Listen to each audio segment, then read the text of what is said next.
नमस्कार साथियों, मैं विक्रम एकेडमी की करंट अफेयर की क्लास में आपका करता हूं। तो दोस्तों, जैसा कि सुबह 7 बजे हमारी करंट अफेयर की क्लास होती है और आप सभी लोग क्लास में 7 बजे जुड़ेंगे और क्लास का जो भी मैटर है और जो भी आपके प्रश्न है उसका भरपूर ढंग से अपना तैयार करें। तो आगामी जो भी परीक्षाएं आप लोगों की लगी हुई हैं उनके लिए इम्पॉर्टेंट क्लास रहेगी और आप सभी लोग जानते हैं कि इसमें जो भी 10-12 क्वेश्चन होते हैं काफ़ी इम्पॉर्टेंट होते हैं और आपकी परीक्षाओं के लिए भी इम्पॉर्टेंट रहेंगे। यह जो भी क्लास है आपकी यूपीएसआई के साथ साथ बैंक है, एसएससी है, बीएसएससी यानी Bihar SSC, railway, UPPSC, RO समीक्षा अधिकारी के जो भी होते हैं, जूनियर असिस्टेंट यानी कि जो भी परीक्षाएं होती है जिनमें आपका करंट अफेयर पूछा जाता है उस सभी के लिए इम्पॉर्टेंट क्लास होगी। तो सभी लोग क्लास को ज़्यादा से ज़्यादा लोगों तक शेयर किया करें और अपने दोस्तों तक इसको शेयर करें ताकि उनको भी इसका बेनिफिट मिलता रहे। तो चलो बिना किसी देरी के हम क्लास में आप लोगों को पहला प्रश्न दिखा रहे हैं और इस क्लास को कमेंट बॉक्स में बाद में जब क्लास आप लोगों की हो जाए तो कमेंट बॉक्स में एक प्रश्न होता है लास्ट में, आप लोग उसके आंसर दिया करें ताकि आप लोगों का हम भी देख सकें कि कितना आप लोगों को किस विषय में नॉलेज है। चलो फिर शुरू करते हैं। आज का हमारा पहला प्रश्न आप लोगों के लिए ये रहा है। प्रश्न नंबर 1 है हमारा, हाल ही में खबरों में छाए रहे मुना द्वीप किस देश में स्थित है? तो मुना द्वीप के बारे में बताना है। यह है आपका मुना द्वीप और इसके बारे में ही आप लोगों को बताना है कि ये किस देश में आपको मिलेगा। ऑप्शन ए है इंडोनेशिया है, बी ऑप्शन है जापान है, सी है चीन तथा डी ऑप्शन है फिलीपींस है। फिलीपींस में आप लोग जानते हैं यहाँ पे क्या है, चावल अनुसंधान केंद्र है जिसको कहते हैं अंतर्राष्ट्रीय चावल अनुसंधान केंद्र, जो फिलीपींस के कहाँ है, मनीला में आपको मिलेगा, मनीला में। और राष्ट्रीय भी है एक जो कटक उड़ीसा में आपको मिलेगा, चावल अनुसंधान केंद्र। तो इसका जो राइट आंसर होने वाला है ये इंडोनेशिया होगा। आप लोग जानते हैं इंडोनेशिया की राजधानी क्या है, जकार्ता है। राइट आंसर आप लोग लगाएंगे इंडोनेशिया, ठीक। तो जकार्ता इसकी राजधानी है, लेकिन आने वाले समय में यानी 2030 में जकार्ता की जगह पे राजधानी इसकी हो जाएगी नुसंतारा। क्या हो जाएगी? तो नुसंतारा इसकी राजधानी हो जाएगी, याद रखना। क्योंकि जो इंडोनेशिया है, इंडोनेशिया समुद्र के किनारे बसा हुआ देश है जो आने वाले समय में बर्फ़ के पिघलाने से या ग्लेशियर के पिघलने से समुद्र का स्तर बढ़ रहा है और ये जो जकार्ता है समुद्र के किनारे बसा हुआ शहर है जो 2030 तक डूब जाएगा। इसकी वजह से जो इंडोनेशिया की राजधानी है नुसंतारा ट्रांसफ़र कर दी गई है, यहाँ मुख्यालय इसके बनाने शुरू हो चुके हैं, ठीक। तो इसका राइट आंसर आप लोग क्या लगाएंगे? ये है इंडोनेशिया, बिल्कुल सही जवाब। आगे इसकी जानकारी के विषय में बताना चाहेंगे तो शोधकर्ताओं ने इंडोनेशिया के मूना द्वीप पर एक गुफा के अंदर दुनिया की सबसे पुरानी ज्ञात शैल कलाकृति मानव हाथ की चित्रित आकृति खोजी है जो कम से कम 67,800 वर्ष पुरानी है। तो इसके वजह से यह मूना द्वीप जो है इस समय चर्चा में है और ये कहाँ पे है? तो इंडोनेशिया में मिलेगा। मूना द्वीप जो है इंडोनेशिया के दक्षिण पूर्वी सुलावेसी प्रांत में है और लगभग 1704 वर्ग किलोमीटर के क्षेत्र में यह फैला हुआ है। और आगे हम बात करते हैं, द्वीप का भूभाग पहाड़ी है जो लगभग 445 मीटर तक ऊंचा उठता है और उसके उत्तर और उत्तर पूर्व में सागौन के वन हैं। मोना द्वीप अपनी समृद्ध संस्कृति, प्राकृतिक सुंदरता, वनों और स्वच्छ समुद्र तटों के लिए माना जाता है, जाना जाता है। तो ये संबंधित थे इससे, इंडोनेशिया से। अगला हमारा प्रश्न है, प्रश्न नंबर है 2।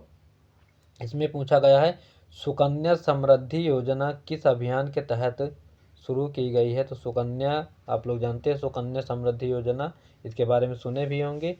तो बेटी बचाओ बेटी पढ़ाओ, बाल विवाह मुक्त, स्किल इंडिया या फेयर स्टार। तो इसका राइट आंसर क्या होने वाला है? ये बेटी बचाओ बेटी पढ़ाओ से संबंधित है, तो इसका राइट आंसर हो जाएगा ए ऑप्शन।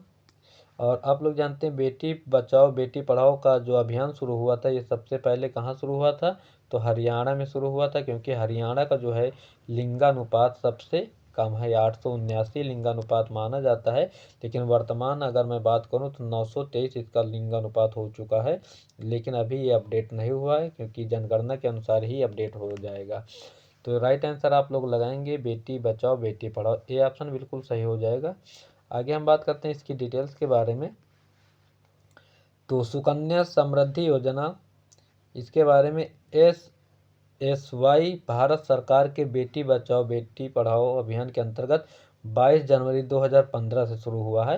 तो इस योजना के बारे में पूछा भी जाता है कि सुकन्या समृद्धि योजना जो है ये केंद्र सरकार की योजना है, कब से शुरू हुई? तो 22 जनवरी, अभी आप लोग जानते हैं परसों ही 22 जनवरी था, और 22 जनवरी के दिन 2015 में शुरू की गई है। और यह एक छोटी बचत योजना है जिसमें जमा राशि पर सरकार द्वारा निर्धारित ब्याज मिलता है, जो वर्तमान में 8.2% प्रति वर्ष है। तो इसको भी याद रखना, इसका परसेंटेज अगर पूछा जाए तो 8.2% इसमें सरकार देती है। और यह योजना कम जोखिम वाली, जिसमें सरकार मूलधन और ब्याज दोनों की गारंटी देती है। SSY का उद्देश्य बालिका की शिक्षा और विवाह के खर्चों में सहायता करना है। तो ये जिन लोगों के 1 या 2 बेटियां होती उनके लिए ये सुविधा चलाई गई थी। और इसमें क्या है, बेटी के पढ़ाने से लेकर उसके जन्म से लेकर इसके विवाह तक का जो भी खर्च होता है सरकार स्वयं भरपाई करती है। तो इसलिए ये चलाई गई है। इससे क्या होता है कि जो बहुत सारे लोग ऐसे हैं जो बालिकाओं को जन्म देने के बाद ही या तो उनकी हत्या पेट में ही कर देते हैं या बाद में उनका कोई सही से पोषण नहीं दे पाते हैं, जिसकी वजह से उनकी मृत्यु हो जाती है। तो इसी चीज़ को रोकने के लिए सरकार ने यह योजना शुरू की है। शुरुआत से लेकर दिसंबर 2025 तक 4.5 करोड़ से अधिक खाते खोले जा चुके हैं और इनमें 3.33 लाख करोड़ से अधिक जमा राशि मौजूद है। और यह योजना वित्तीय सुरक्षा, महिला सशक्तिकरण और सामाजिक परिवर्तन को बढ़ावा देने के लिए देती है। ठीक, तो ये सारी इसकी जानकारियाँ थी। अगला हमारा नेक्स्ट प्रश्न है आप लोगों के लिए, प्रश्न नंबर है 3। इसमें बात करते हैं वर्ष 2025 के इंदिरा गांधी शांति निरस्त्रीकरण और विकास पुरस्कार के लिए किन लोगों का चयन किया गया है? एलन जॉनसन सरलीफ, ग्राका मचेल और वीना मिदकेजिला मंडेला या लेमा गावी। तो ये हैं फिलहाल कौन? ग्राका माचेल हैं, इसका राइट आंसर है। बी ऑप्शन आप लोग लगाएंगे इसमें, तो ग्राका माचेल इसका राइट आंसर हो जाएगा। इंदिरा गांधी वाला जो पुरस्कार इन्हीं को मिला है। तो ये इंपॉर्टेंट प्रश्न रहेगा, आप लोग इसको ध्यान दीजिएगा और अच्छे से दिमाग में रखिएगा। ठीक, चलो आगे हम बात करते हैं इसकी डिटेल्स के बारे में। तो इसकी डिटेल है, मोजाम्बिक की है ये फिलहाल। मोजाम्बिक की क्या है, मानवाधिकार कार्यकर्ता और मानवाधिकार कार्यकर्ता ग्रासा माचेल को वर्ष 2025 के लिए इंदिरा गांधी शांति निरस्त्रीकरण और विकास पुरस्कार के लिए चुना गया है। तो इनको भी याद रखना, इनका स्थान कहाँ से, तो मोजाम्बिक की रहने वाली है। और इनको अवार्ड कौन सा दिया गया है, तो इंदिरा गांधी शांति पुरस्कार से इनको नवाजा गया है। और यह पुरस्कार जो है पूर्व राष्ट्रीय सुरक्षा सलाहकार शिव शंकर मेनन की अध्यक्षता वाली एक अंतर्राष्ट्रीय जूरी द्वारा दिया गया। जूरी क्या होता है पता? सदस्य होते हैं जिसमें कई सारे सदस्य शामिल होते हैं, उन्हीं के जो समूह होता है उसी को हम क्या कहते हैं? जूरी कहते हैं। ठीक, जैसे आप लोग अपने बालों को नहीं बांधते हैं, जूरा बना के कहते हैं ना कि जूरा है ये हमारा। तो जूरी क्या होता है, जूरा क्या होता है? बहुत सारे बालों का समूह होता है जूरी। वैसे ही इसमें संगठन होता है, लोगों का समूह होता है जो इसको निर्धारित करते हैं। और आगे हम बात करते हैं, उन्हें शिक्षा, स्वास्थ्य, पोषण, आर्थिक सशक्तिकरण और मानवीय कार्यों में उनके अभूतपूर्व योगदान के लिए दिया गया है। तो इसको भी आप लोग याद रखना, यहाँ से भी प्रश्न बनाए जाते हैं कि उनको किस कार्य के लिए ये चीज़ दिया गया है, तो ये आप चीज़ याद रखना। ठीक, और आगे बात करते हैं, तो इस पुरस्कार में मिलता क्या है, तो इसमें 1 करोड़ रुपए नगद पुरस्कार देते हैं, साथ में प्रशस्ति पत्र और एक ट्रॉफी भी शामिल होती है। और उन्हें 1990 के दशक से में सशस्त्र संघर्ष के बच्चों पर पड़ने वाले प्रभाव पर संयुक्त राष्ट्र यानी UN, अभी आप लोग जानते हैं 24 अक्टूबर 1945 में इसकी स्थापना हुई थी, UN की स्थापना। तो 1945 इसके बारे में बताए भी हैं आप लोगों को और पता भी होगा आप लोगों को। तो महत्वपूर्ण अध्ययन का नेतृत्व किया था इन्होंने। नेक्स्ट हमारा प्रश्न है, सभी लोग जानते हैं आज कितनी तारीख है? 23 तारीख है ना। तो पराक्रम दिवस किस स्वतंत्रता सेनानी की जयंती के उपलक्ष्य में मनाया जाता है? इसके बारे में आप लोगों को बताना है। ऑप्शन ए है महात्मा गांधी, बी है भगत सिंह, सी है सुभाष चंद्र बोस तथा डी ऑप्शन है सरदार वल्लभ भाई पटेल। तो आप लोग जानते हैं ये सुभाष चंद्र बोस हैं। राइट आंसर आप लोग क्या लगाएंगे? सी ऑप्शन इसका बिल्कुल सही जवाब हो जाएगा। सुभाष चंद्र बोस के दिवस के रूप में पराक्रम दिवस मनाया जाता है। चलो इनकी डिटेल्स हैं कुछ आगे हम बताना चाहेंगे आप लोगों को। तो 23 जनवरी को मनाया जाता है पराक्रम दिवस। और नेताजी सुभाष चंद्र बोस की कौन सी जयंती थी? तो इसको भी आप लोग याद रखना, इनकी जो जयंती थी 129 नंबर वाली थी। कौन सी थी? तो 129 नंबर की इनकी जयंती थी। इसको भी पूछा जा सकता है किस नंबर की थी? 129। और इनका जन्म कब हुआ था? तो 18 अप्रैल 18 इनका जन्म 23 जनवरी को और 18 अप्रैल को इनकी मृत्यु हुई थी 1945 में शायद। तो ये 23 जनवरी को जन्म दिवस होता है इनका।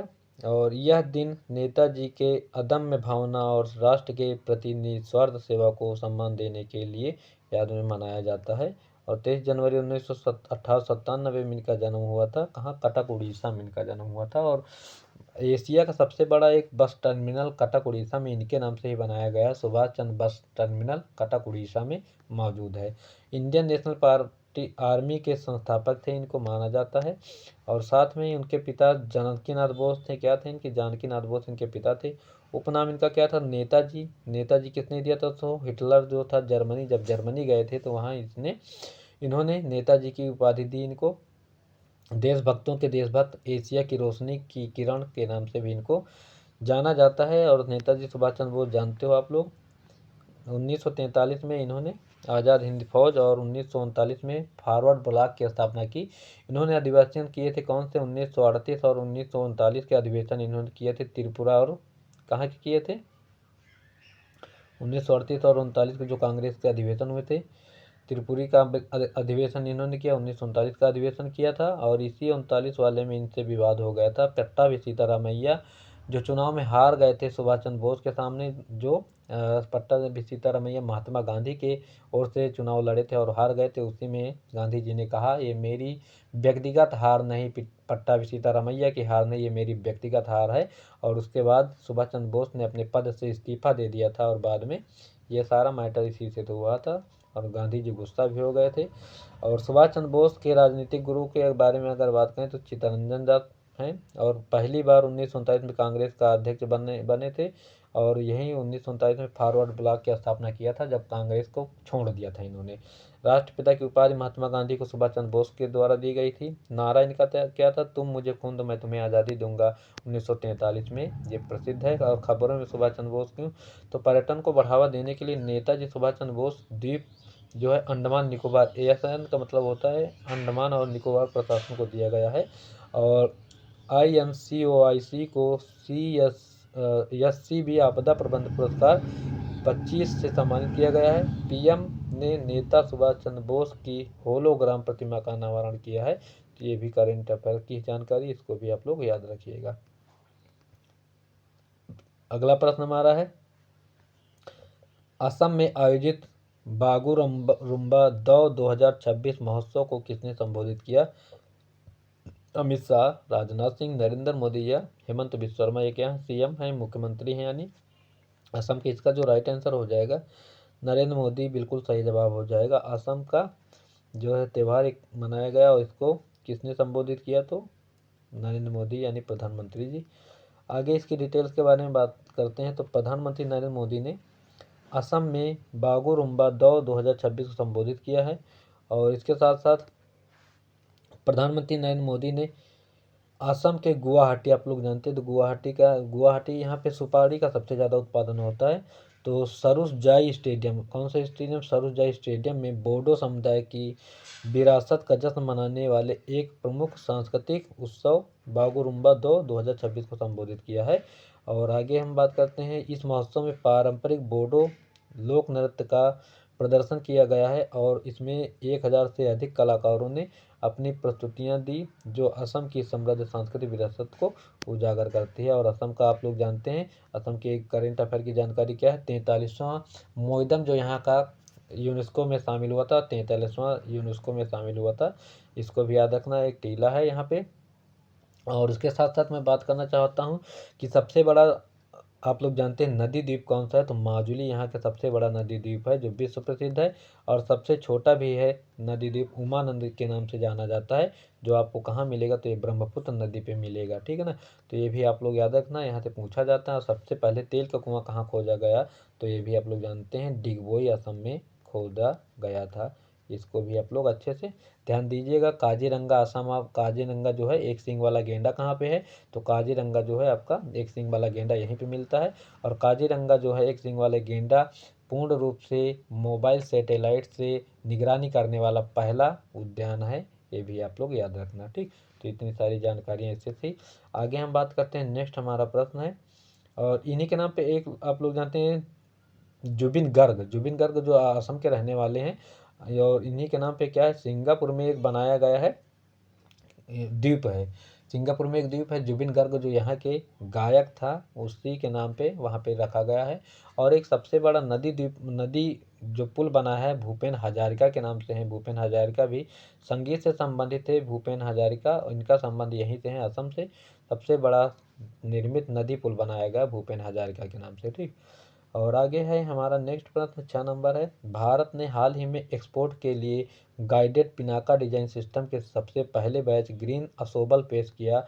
इन डिजाइन का सामान कौन सा देश है? तो ये फिलहाल राजनाथ सिंह रक्षा मंत्री हैं और इन्होंने किया है। राइट आंसर आप लोग इसमें लगाने का प्रयास करेंगे। ऑप्शन है ओमान है, आर्मेनिया है, श्रीलंका है या म्यांमार है। तो इसका जो राइट आंसर हो जाएगा आर्मेनिया, इसका बिल्कुल सही जवाब होगा। बी ऑप्शन आप लोग लगाएंगे। आगे हम बात करते हैं इसकी डिटेल्स के बारे में। तो भारत ने आर्मेनिया के लिए निर्देशित पिनाका रॉकेट के पहले बैच को हरी झंडी दिखाकर रवाना कर दिया है। और इसके साथ साथ मैं बात करना चाहता हूँ रक्षा मंत्री इसमें राजनाथ सिंह ने आर्मेनिया के लिए निर्देशित पिनाका रॉकेट प्रणालियों के पहले बैच को हरी झंडी दिखाकर रवाना किया है। और इन रॉकेटों को महाराष्ट्र के नागपुर स्थित एक सुविधा केंद्र से भेजा गया है। और पिनाका प्रणाली की सटीकता और विस्तारित रेंज को प्रदर्शित करते जो भारत को उन्नत रक्षा प्रौद्योगिकी के एक विश्वसनीय आपूर्ति के रूप में उजागर करते हैं। और आर्मेनिया ने सितंबर 2022 में 4 पिनाका बैटरी के लिए 2000 करोड़ रुपए का सौदा किया था, जिसमें गैर निर्देशित विस्तारित श्रेणी और निर्देशित प्रकार शामिल है। प्रारंभिक गैर निर्देशित प्रणालियों की डिलीवरी जुलाई 2023 में शुरू हुई और 2024 के अंत तक पूरी हो गई है। आगे हम बात करते हैं मंत्री कौन थे। राजनाथ सिंह रक्षा विभाग से हैं और सबसे ज़्यादा समय तक रक्षा विभाग संभालने वाले यही हैं। तो नागपुर में SDAL की अत्याधुनिक मध्यम कैलिबर गोला बारूद निर्माण सुविधा का भी इन्होंने उद्घाटन किया है। तो अगला हमारा नेक्स्ट प्रश्न है 7 नंबर। टूर्नामेंट के 33वें संस्करण में अपनी पहली विजय हजारे ट्रॉफी खिताब नोबल किस टीम ने इतिहास रचा है? सौराष्ट्र है, कर्नाटक है, तमिलनाडु या विदर्भ है। तो राइट आंसर आप लोग क्या लगाएंगे? विदर्भ जो महाराष्ट्र से जुड़ा हुआ एरिया है। राइट आंसर इसमें डी बिल्कुल सही जवाब हो जाएगा आपका। आगे हम बात करते हैं इसकी डिटेल्स के बारे में। तो डिटेल्स के बारे में 1 मिनट। तो विदर्भ ने फाइनल में किसको हराया है, ये चीज़ इंपॉर्टेंट है। हराया किसको? सौराष्ट्र को हराया है और पहली बार विजय हजारे ट्रॉफी इन्होंने जीता है। तो विदर्भ ने फाइनल में 2 बार की चैंपियन रही सौराष्ट्र को 38 रन से हराकर पहली बार विजय हजारे ट्रॉफी जीता है। इसको आप लोग ध्यान दीजिएगा। और final match BCCI centre of excellence Bengaluru में खेला गया। इसको भी याद रखना, कहाँ खेला गया? तो बेंगलुरु में। और यह टूर्नामेंट विजय हजारे ट्रॉफी का संस्करण भी याद रखना, 33वां संस्करण था। और कर्नाटक और तमिलनाडु टूर्नामेंट के इतिहास में 5-5 खिताब जीतकर सबसे सफल टीमें रही हैं। तो 5-5 मैच जीतने वाली कर्नाटक और तमिलनाडु, इसको भी आप लोग याद रखना। कुछ बात करते हैं BCCI के बारे में। तो BCCI का फुल फॉर्म क्या होता है? तो भारतीय क्रिकेट कंट्रोल बोर्ड है। इसकी स्थापना अगर बात करूं तो ये हुई थी दिसंबर 1928 में। और ICC भी पूछा जाता है इसकी स्थापना कब हुई थी? तो इसकी स्थापना हुई थी 1909 में। और ICC के जो प्रमुख हैं, जैसा आप लोग जानते हैं, अमित शाह के पुत्र हैं ये। जय शाह हैं ये ICC के अध्यक्ष हैं। और ICC का मुख्यालय कहाँ है? तो पूछा भी जाता है, दुबई में इसका मुख्यालय है। और इसका मुख्यालय BCCI का मुख्यालय कहाँ? तो मुंबई में है। वर्तमान में इसके अध्यक्ष कौन है? तो मिथुन मनहास हैं। अभी इन्होंने ट्रांसफ़र किया है, रोजर बिन्नी का स्थान इन्होंने लिया है। तो मिथुन मनहास इसके वर्तमान में अध्यक्ष हैं। ये सारी जानकारी याद रखिएगा। अगला प्रश्न हमारा है 8 नंबर। कौन सा शहर लगातार तीसरे वर्ष लारियस वर्ल्ड स्पोर्ट की मेज़बान यात्रा पर है? तो पेरिस है, रोम है, मैड्रिड है या लंदन है। तो ये क्या है? ये स्पेन की राजधानी मैड्रिड है। और इसका जो राइट आंसर होगा मैड्रिड होगा। बिल्कुल सही जवाब सी हो जाएगा। तो लगातार तीसरे वर्ष लारियस वर्ल्ड स्पोर्ट की मेज़बानी करने यात्रा पर यही था, मैड्रिड। चलो इसके बारे में डिटेल्स कुछ बात कर लेते हैं। तो मैड्रिड लगातार तीसरे वर्ष लारियस वर्ल्ड स्पोर्ट अवार्ड की मेज़बानी करेगा, जिसका समारोह 20 अप्रैल को सिलेब्स पैलेस में आयोजित किया जाएगा। और लायंस वर्ल्ड स्पोर्ट अवार्ड एक वार्षिक वैश्विक समारोह है जो दुनिया भर के खिलाड़ियों, टीमों और उत्कृष्ट खेल उपलब्धियों को सम्मानित करने के लिए आयोजित किया जाता है।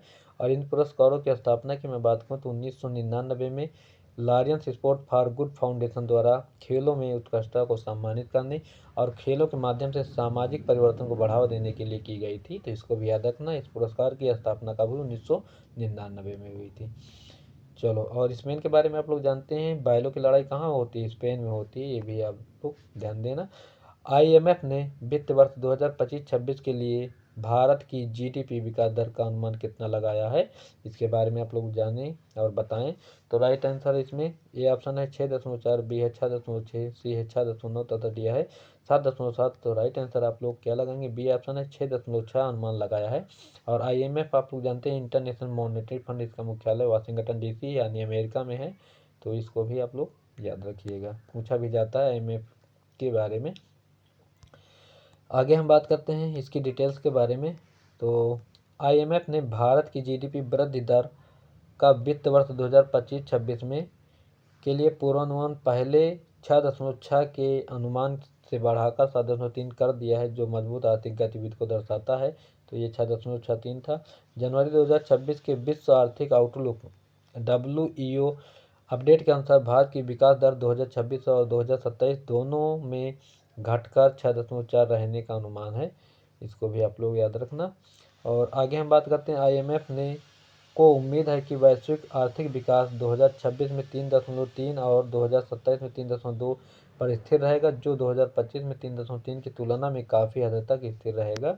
और GDP का अनुमान कुछ और सूचियाँ भी जारी हुई हैं। तो केयर एज के अनुसार 7% वित्तीय वर्ष 2027 में रहेगा। विश्व बैंक के अनुसार 7.2 वित्तीय वर्ष 2026 में रहेगा। और NSO के द्वारा 7.4 वित्तीय वर्ष 2026 में रहेगा।